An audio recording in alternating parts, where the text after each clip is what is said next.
आए भी पावर में इसी तौर पे थे कि भाई करप्शन है। शीला दीक्षित जी तो एसी में रहती हैं। दिल्ली के लोगों का पैसा जो कमाया जा रहा है, जो टैक्स का पैसा है, वो एसीओ में खर्चा जा रहा है। अब उनके खुद की पूरी सरकार जेल से चक्कर काट चुकी है, घोटालों में पकड़ी जा चुकी है। बहुजन समाज पार्टी आज दिल्ली में प्रोटेस्ट कर रही है और उसको लीड कर रहे हैं बहुजन समाज पार्टी के नेशनल कोऑर्डिनेटर आकाश आनंद जी। आकाश जी, ये प्रोटेस्ट क्यों हो रहा है, फिर भी हम आपके मुंह से सुनना चाहते हैं। देखिए, जिस तरीके से गृह मंत्री जी ने संसद में बाबा साहब जी के लिए जो टिप्पणी करी, उससे करोड़ों हमारे समाज के करोड़ों लोगों को, हमारी बहुजन समाज पार्टी को, हमारे समाज के लोगों को जो ठेस पहुंची है, उसके खिलाफ हमने ये प्रोटेस्ट निकाली है। आदरणीय बहन जी के निर्देशानुसार हम यहाँ पर शांतिपूर्वक से ये प्रोटेस्ट कंडक्ट करेंगे। गृह मंत्री ने बकायदा सफाई भी दी। बीजेपी कह रही है कि डॉक्टरेट वीडियो है, उसके बाद आप क्या? देखिए, कहीं ना कहीं तो जहाँ इतना धुआं है तो वहाँ पे चिंगारी तो होगी, और ये जो गलत बात कही है, अब वो तो सब रिकॉर्डेड है, वीडियो पे रिकॉर्डेड है, ये संसद में लाइव कहा गया था। तो इसमें तो वो आप जितनी भी सफाई देना चाहें, बट जो गलत है सो गलत है।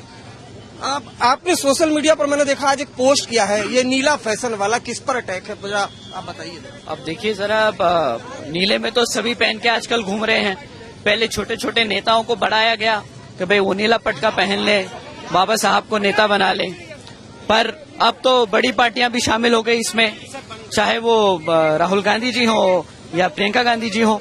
अब दोनों ही नीली साड़ी और टी शर्ट पहन के फैशन स्टेटमेंट देने लगे हैं। पहले कॉन्स्टिट्यूशन की किताब लेके घूमते थे, उसके एवज में हमारे समाज को गुमराह किया, अब फैशन स्टेटमेंट दे के हमारे समाज को गुमराह करने की कोशिश कर रहे हैं। अगर ये सही में हमारे बाबा साहब के हितैषी होते तो ये उन्हें कभी भी उनके पीए को उनके खिलाफ नहीं खड़ा करते, उन्हें संसद में अपने आप जिताकर भेजते, परंतु उन्होंने कोई भी ऐसा काम नहीं किया।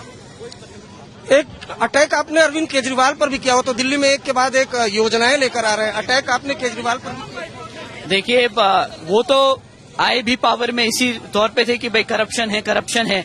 शीला दीक्षित जी तो एसी में रहती हैं। दिल्ली के लोगों का पैसा जो कमाया जा रहा है, जो टैक्स का पैसा है, वो एसीओ में खर्चा जा रहा है।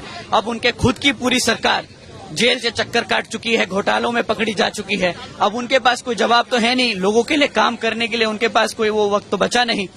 अभी जो परमानेंट जॉब देनी चाहिए उसको कॉन्ट्रैक्चुअल जॉब करके दे रहे हैं, तो अब क्या करें। रिजर्वेशन और खिलाफ जो ये लोग हैं बाबा साहब के, अगर इन्हें परमानेंट जॉब देते तो इन्हें रिजर्वेशन देना पड़ जाता, तो ये परमानेंट जॉब को ना देकर कॉन्ट्रैक्चुअल जॉब दे रहे हैं।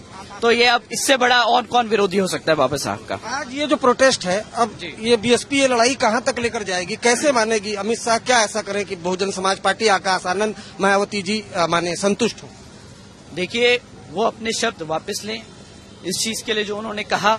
हम अमित शाह जी से तो कुछ नहीं कह सकते, गृह मंत्री जी से कुछ नहीं कह सकते, बट जो ये टिप्पणी पास की गई, तो जो हमारे प्रेसिडेंट हैं वो इस पे उसका संज्ञान लें और वो ही सही डिसीजन डिसाइड करें कि ये जो इतनी बड़ी बात उन्होंने कही और इससे हमारे लाखों करोड़ों लोगों को ठेस पहुंची है, उसके लिए सही न्याय क्या होगा। शुक्रिया हमसे बात करने के आकाशन, जिन्होंने आज तक इंडिया टुडे से एक्सक्लूसिव बातचीत की है और कहा इस मामले में राष्ट्रपति दखल दे।